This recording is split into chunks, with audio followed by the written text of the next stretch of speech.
Hey, Michael, digitaltshirtshop.com. So I am, where we go? So it's May the 5th, vlogging May the 5th. Um, I don't have anything terribly exciting to report. I don't think we had any sales on Digital T-Shirt Shop yesterday. Um, but had kind of a cool experience. I don't get a lot of visitors, but a friend of mine from my old neighborhood came over. Mr. Seth Mathers came over and hung out with me last night. He had a T-shirt that he wanted to print, and I helped him printing up a sample of his T-shirt. And in the process, being here, we had a great discussion. I thought a great discussion talking about his business, my business. He's going to be coming out with a great podcast on uh, entrepreneurs, entrepreneurs starting their businesses and how they became successful with their businesses and different things like that. Obviously, he's going to be looking for, some high caliber entrepreneurs. Not this entrepreneur.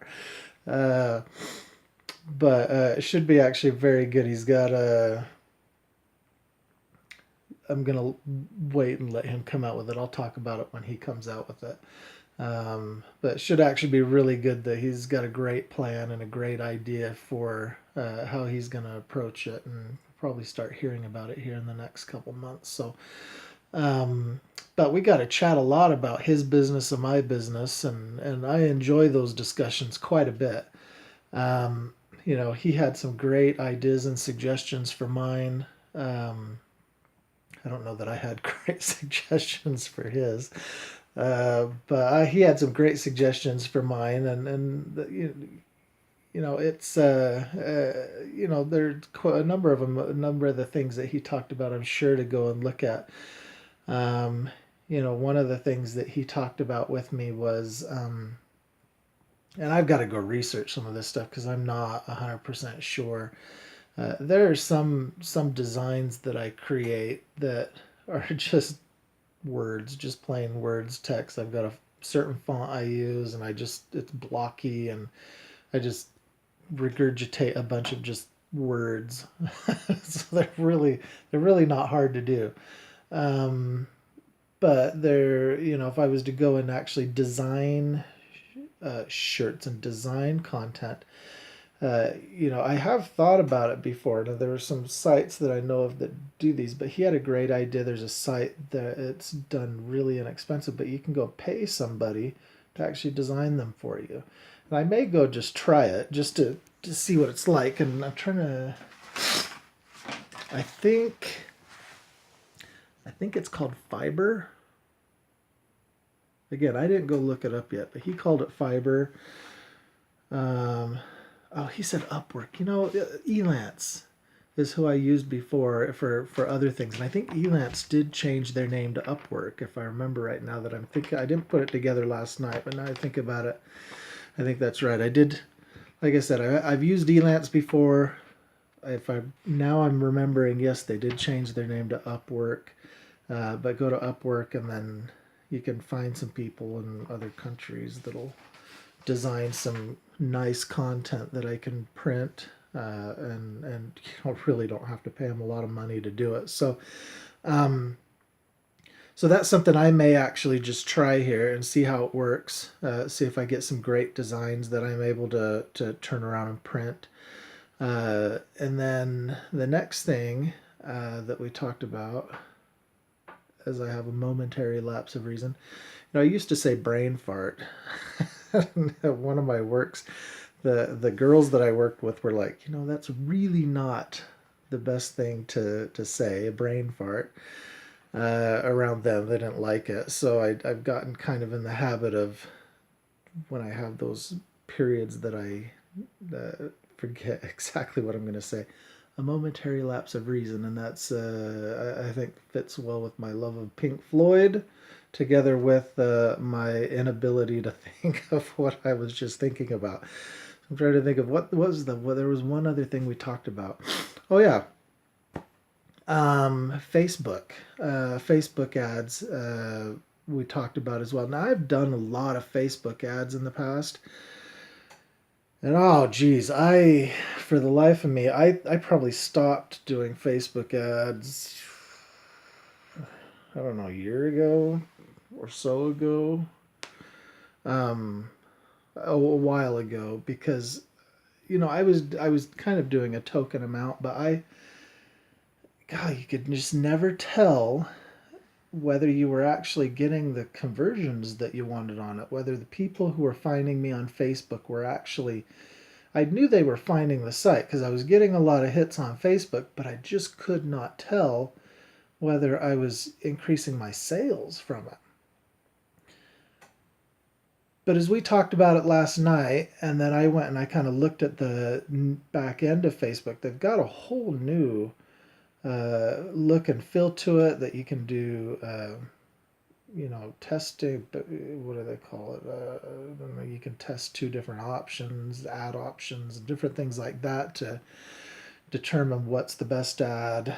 And, we talked about, Seth and I talked about, taking some of the nice photographs that I used and actually using those photographs in the advertising, which is a great point. Going and actually utilizing that, because probably one of the better things I have for marketing would probably be those nice photographs that I had taken by my neighbor and her daughter, and actually using those in some of my ads. So anyways, I'm going to go try that. So I'm going to go try the Facebook ads. I'm going to probably go and try the Upwork.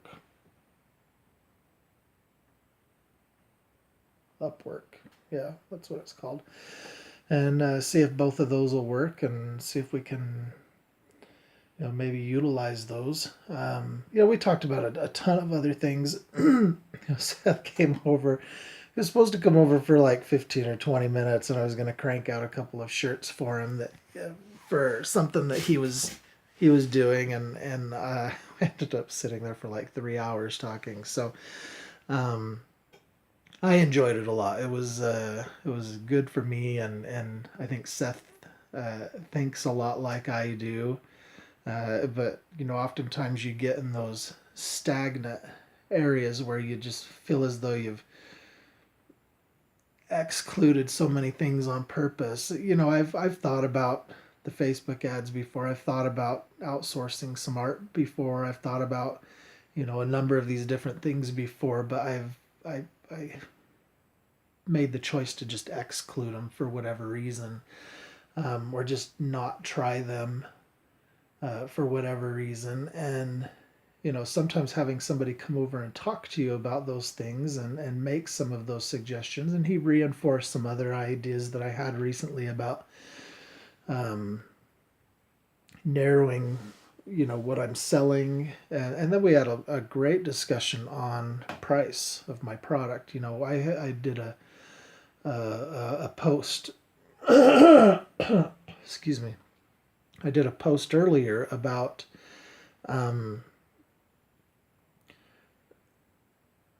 the value and the price of my product, and we decided that I just told you that I decided it, but I talked about taking the t-shirts and marking them down to $11.99 and the kids to $9.99. And as we talked about that, with him, and I'm going to think about this a lot more, because I've been, as you've seen on some other videos, I've been really kind of debating whether that was the best choice in lowering the price, is whether the lower price is the better option. Should it be that we're selling it at a higher price? And as it is, I don't know that.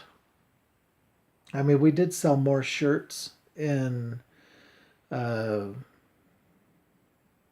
April than March, but again, our business is still new. We've got more products on there.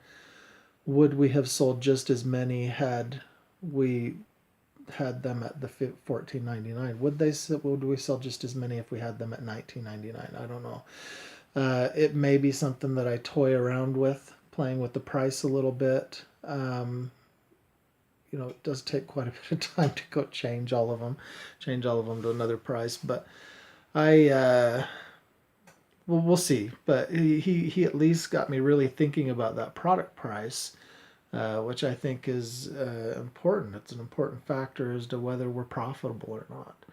Uh, you know, we could, at this point where we're at, and when you look at the amount of money that we made off of April and the sales that we had in April, we only made $50 off of over $600, almost $700 in sales.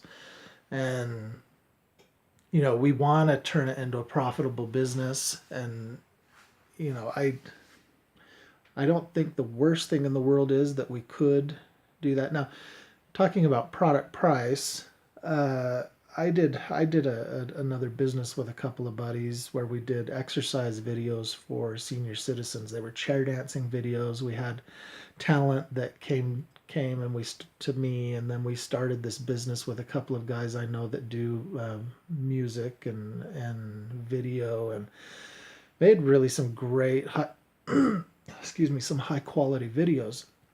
We had this because it was a group of people deciding. We made this crazy, I don't know how we even came up with it, this crazy idea of we're going to sell these videos in a kit. And it was sit and dance for seniors. And the kit, excuse me, the kit was a set of videos. We were going to sell these videos for like $50, leasing them, so that they had to pay a renewal subscription every year, and then we'd send them additional videos. I mean, there are probably people who do stuff like this with a real specialized product, but for us selling videos to senior citizens, the model was horrible. Honestly, it was really horrible.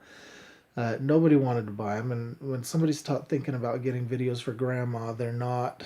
Well, our market was actually really directed towards care facilities. It wasn't to the individual consumer. But after a while, we realized we couldn't even sell a single package to the care facilities because we were way priced out of the market as far as what we were selling. And then we came up with just a single price for the regular consumer. And once we started with this consumer price, we actually started selling a bunch of videos.